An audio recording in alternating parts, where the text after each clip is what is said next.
ሰላም ውድ የሽርሽር ኢትዮጵያ ቤተሰቦች እንዴት ናችሁ? ዛሬ ሽርሽር ያልነው በቺቺኒያ አካባቢ ነው። አብረን ሽርሽር እንበል።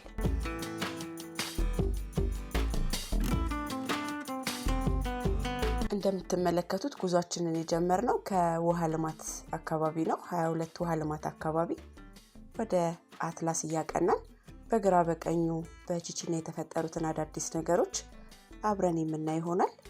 እስከ ቪዲዮ መጨረሻ አብራችሁ እንድትቆዩ በአክብሮት ነው የምንጋብዛችሁ።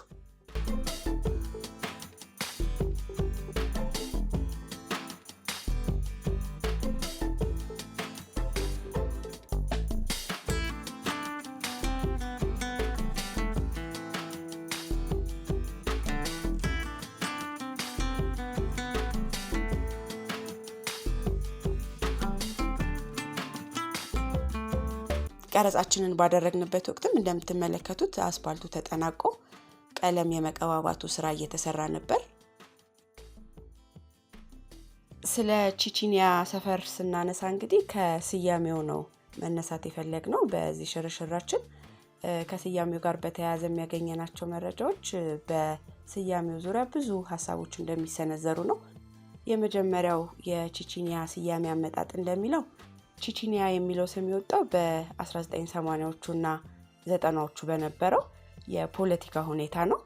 በወቅቱ በሩሲያና በቺቺኒያ መካከል የነበረውን የጦርነት ውጥረት ተከትሎ በዓለም ዙሪያ የቺቺኒያ ጉዳይ ዜናና መነጋገሪያ ሆኖ ነበር። በአዲስ አበባም የዚህ ሰፈር ነዋሪዎችና በአካባቢው ያለው የተወሰነ ጠንከር ያለ የኑሮ ዘይቤ በተለይም በምሽት መዝናኛዎች አካባቢ በሚፈጠሩት አለመግባባቶች ሳቢያ በሚፈጠረው ግጭት ከወቅቱ የዜና ርዕስ ጋር በተያያዘ በሰዎች ዘንድ ቺቺኒያ ተብሎ መጠራት እንደጀመረ የሚያመለክት ሲሆን ስያሜው መጀመሪያ ላይ እንደ ቅጽል ስም የተጀመረ ቢሆንም ጊዜ ያለፈ ሲሄድ ግን በይፋ መጠሪያነት ተቀባይነት እንዳገኘ የሚገልጽ ነው። የመጀመሪያው ሀሳብ እንግዲህ ከስያሜው ጋር ተያይዞ ያገኘነው መረጃ ማለት ነው። ሁለተኛው ከስያሜው ጋር ተያይዞ የሚነሳው ሀሳብ ደግሞ በውጭ ሀገር ለረጅም ዓመት ቆይቶ የመጣ አንድ ግለሰብ ቺቺኒያ የሚል መዝናኛ ስፍራ በዛ አካባቢ በመክፈቱ ከሱ ጋር ተያይዞ ስያሜው እንደተሰጠ፣ ከዚህ ጋር ተያይዞ ደግሞ ቺቺኒያ ኖሮ የመጣ እንዲሁ ግለሰብ ወደ አገር ሲመለስ ይሄማ ቺቺኒያ ነው ብሎ እንደሰየመውና መጠሪያው ከዛ ጋር ተያይዞ አካባቢው ቺቺኒያ የሚል ስያሜ እንዳገኘ ነው ያገኘናቸው መረጃዎች የሚጠቁሙት። ትክክለኛው የስሙ አመጣጥ የትኛው እንደሆነ እንግዲህ ለኛም ግልጽ አይደለም። እናንተ ደግሞ በየትኛው መልኩ ከምን ጋር ተያይዞ በምን መነሻ ስሙን እንዳገኘ የምታውቁት የተለየ መረጃ ካለ እናንተም እንድታጋሩን ሀሳባችሁን እንድትገልጹልን በአክብሮት እንጠይቃለን። ወይም እኛ ካነሳናቸው ስያሜዎች ጋር ተያይዞ ደግሞ የሰማችሁት ታሪክ ካለ እሱንም የሚያጠናክር ተጨማሪ ሀሳብ እንድታጋሩን በአክብሮት ነው የምንጠይቃችሁ ውድ ቤተሰቦቻችን።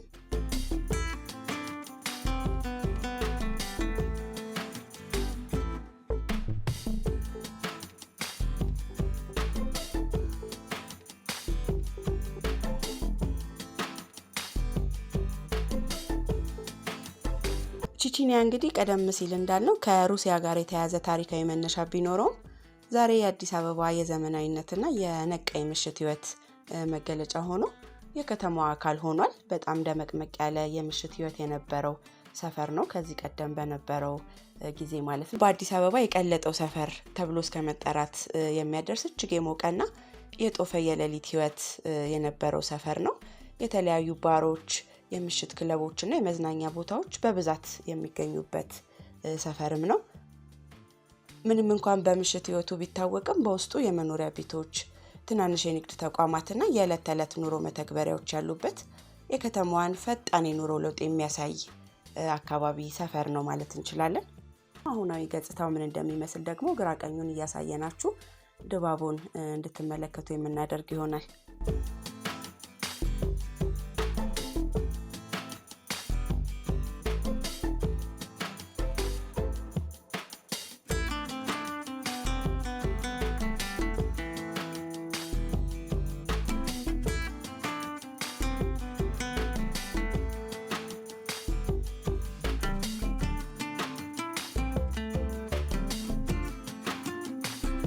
እዚህ ጋር የምትመለከቱት በክቡር ዶክተር ሐዲስ ዓለማየሁ ስም የተሰየመውን ትምህርት ቤት ነው።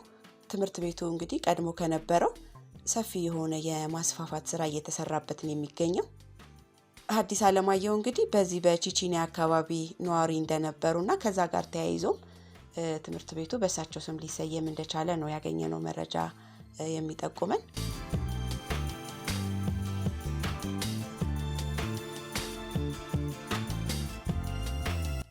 በቀደመው ጊዜ እንግዲህ ሰፈሩ ለከተማው ዳርቻ ቅርብ የነበረና የተወሰኑ ቤቶች ብቻ የነበሩበት ነበር። በኋላ ግን እንደ አብዛኞቹ የአዲስ አበባ አካባቢዎች በፍጥነት እየሰፋ የመጣ ሰፈር ነው።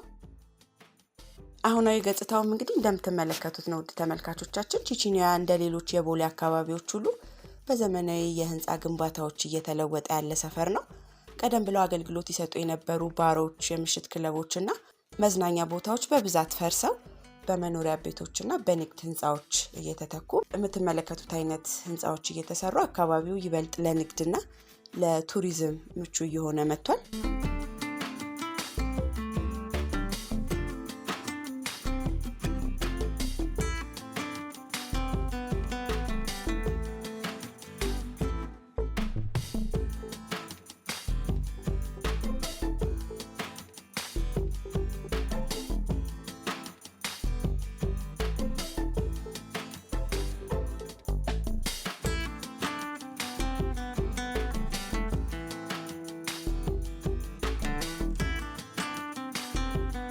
በዙሪያው ባሉት በቦሌና ካሳንቺስ እንዳሉት እንዲሁም በተለያዩ አካባቢዎች እንደተከናወኑት የመንገድ መስፋፋትና የኮሪደር ልማት ፕሮጀክቶች በዚህም በቺቺኒያ የተደረገው መስፋፋትና የኮሪደር ስራ ገጽታውን ሙሉ ለሙሉ በሚባል ደረጃ ነው የለወጠው። ከዚህ በፊት እንግዲህ በቺቺኒያ አልፋችሁ በቺቺኒያ ተዝናንታችሁ ቺቺኒያን በደንብ የምታውቁት የኖራችሁበት ተወልዳችሁ ያደጋችሁበት ሰዎች ካላችሁ በትክክልም ሙሉ በሙሉ ሰፈሩ ሌላ መልክ እንዲይዝ ነው የሆነው።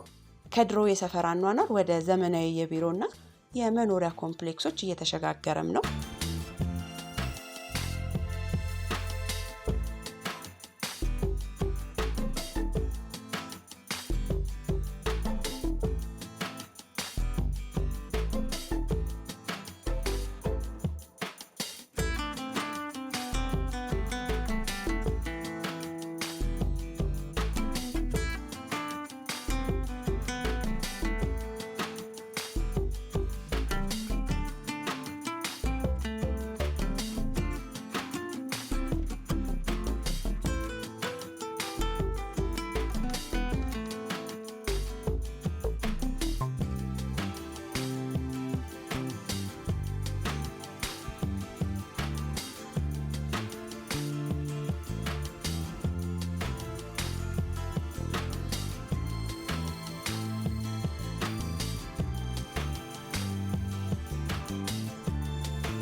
እንደምትመለከቱት ነው እንግዲህ ውድ ቤተሰቦቻችን በርካታ አዳዲስ ፎቆች ተገንብተው የእግረኛ መንገዱን በምታዩት መልኩ እየተሰራ ነው የሚገኘው።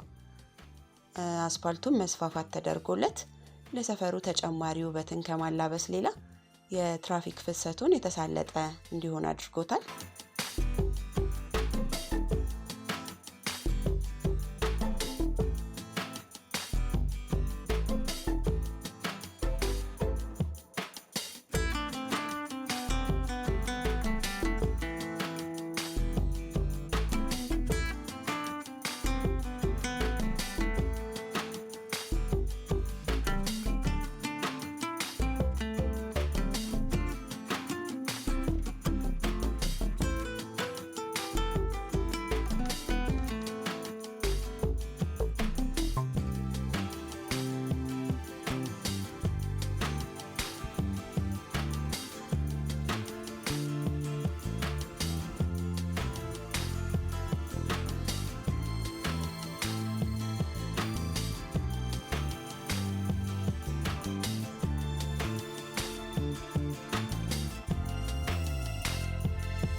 ቺቺኒያ በአንድ ወቅት በተከሰተ ዓለም አቀፍ የፖለቲካ ክስተት ስም ተሰይሞ የነበረ ቢሆንም ዛሬ ግን በአዲስ አበባ ውስጥ ከሚታወቁና የተለየ ህይወት ካላቸው ሰፈሮች አንዱ ነው። ስሙ ከፖለቲካው ጦርነት የመጣ ቢሆንም በአሁኑ ሰዓት ግን በከተማችን ውስጥ የራሱ የሆነ ማንነት ያለው ንቁ የሆነ የመኖሪያና የንግድ ሰፈር ነው።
እንግዲህ ውድ ቤተሰቦቻችን የዛሬውን ሽርሽራችንን ከውሃ ልማት ተነስተን እስከ አትላስ ድረስ በቺቺኒያ ጎዳናዎች በግራ በቀኝ ያለው ድባብ ምን እንደሚመስል ሄድ መለስ እያልን አሳይተናችኋል። አዲሱ ገጽታ ይሄንን ነው የሚመስለው። እስከ ቪዲዮ መጨረሻ ድረስ አብራችሁን ስለቆያችሁ ከልብ ነው የምናመሰግናችሁ። ቻናላችንን ሰብስክራይብ ያላደረጋችሁ ቤተሰቦች ሰብስክራይብ አድርጋችሁ ቤተሰብ እንድትሆኑን፣ ሐሳብ አስተያየቶቻችሁን ደግሞ በኮሜንት መስጫው ላይ እንድታሰፍሩልን አሁንም ለማስታወስ እንወዳለን። ቪዲዮውን ከወደዳችሁትም ላይክ ሼር አድርጉልን። ሰላም።